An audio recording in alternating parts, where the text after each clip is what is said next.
Wes. Annyeong. Assalamualaikum warahmatullahi wabarakatuh. Video ini merupakan materi tentang persamaan reaksi kimia. Oke, silahkan kalian menyimaknya. Kemudian di bagian akhir itu ada dua soal. Yang satu soal adalah menentukan persamaan reaksi kimia.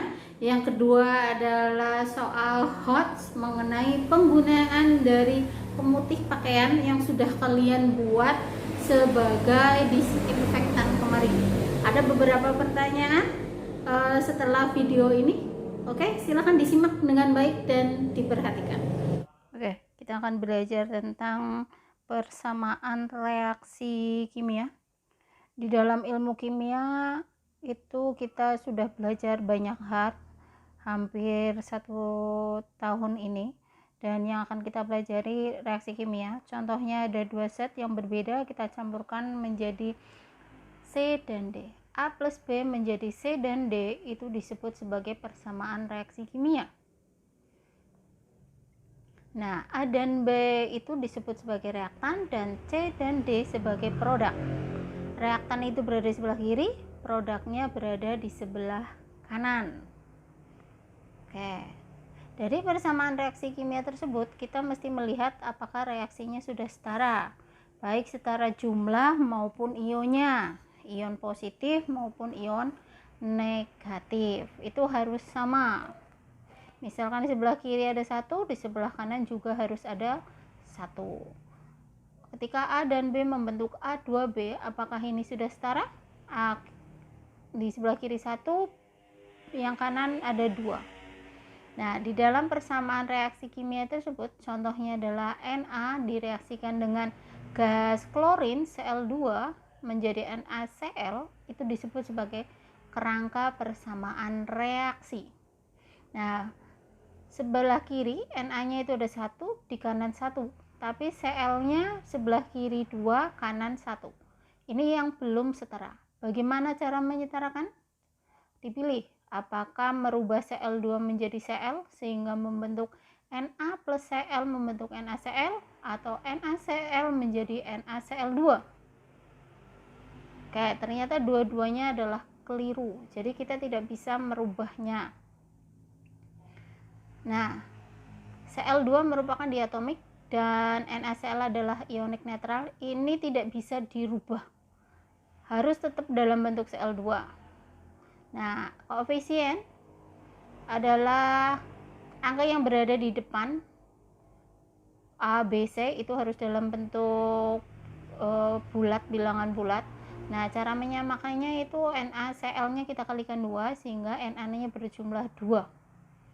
Koefisien Na menjadi 2, Cl2 1, NaCl-nya 1.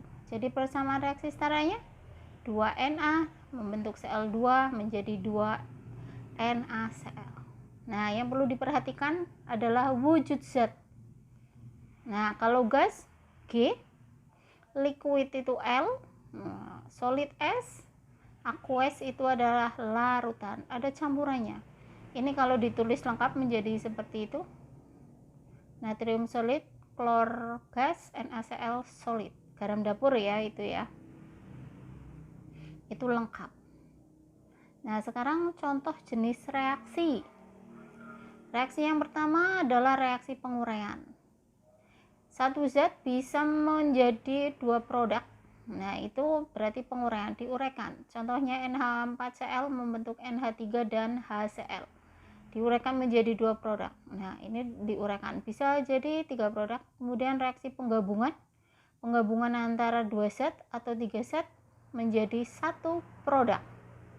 Jadi 1 produk. Contohnya N2H2 membentuk amoniak. Nah, NH3 itu amoniak. Reaksi yang ketiga adalah reaksi pendesakan. A dan B ditambah C menjadi A, C tambah B. Pertukaran tunggal. Hanya salah satu yang ditukar. Zn dan CuSO4 membentuk. Nah, itu tukeran itu. Membentuk ZnSO4 dan Cu. Cu-nya jadi tidak berikatan dengan SO4. Yang 4 adalah reaksi metathesis.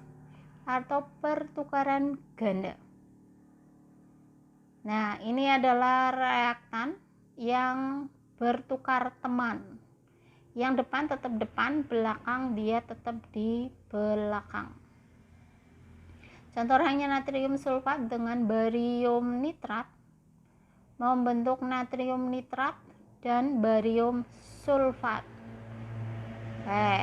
Dari reaksi-reaksi tersebut silahkan kalian mengerjakan soal yang pertama sampai kelima adalah menyetarakan persamaan reaksinya. Nah, jadi tinggal dituliskan koefisien dari masing-masing atom tersebut. Nah, ini silahkan kalian tulis dalam satu baris ya. Kalau ibu itu menulis kayaknya jadi 2 baris karena nggak cukup. Nah, ini ada 5 soal itu silahkan kalian tuliskan di buku. Soal ke-6. Oke, nanti ada soal. Oke, pertanyaan ke-6 terkait dengan proklin. Ini bukan lagi promosi dagang, tapi adalah pemutih pakaian apapun bentuknya ya, apapun mereknya. Pertanyaan dari ibu, kenapa proklin ini atau pemutih pakaian yang lain itu akan mempercepat kerusakan pada pakaian? Yang kedua, kenapa pemutih pakaian ini itu tidak boleh dicampur dengan asam, tidak boleh kena panas? Jadi silahkan kalian jelaskan penggunaan proklin pada pakaian, kenapa akan mempercepat kerusakan. Yang kedua adalah tidak boleh dicampur dengan asam ataupun panas. Silahkan kalian jelaskan disertai dengan persamaan reaksi kimia. Jadi ada 6 soal, ibu tunggu paling akhir tanggal 13 April hari Senin pukul 23.59 detik. Dikirim di classroom, ditulis di buku, difoto dan dikirim di classroom. Terima kasih. Assalamualaikum warahmatullahi wabarakatuh.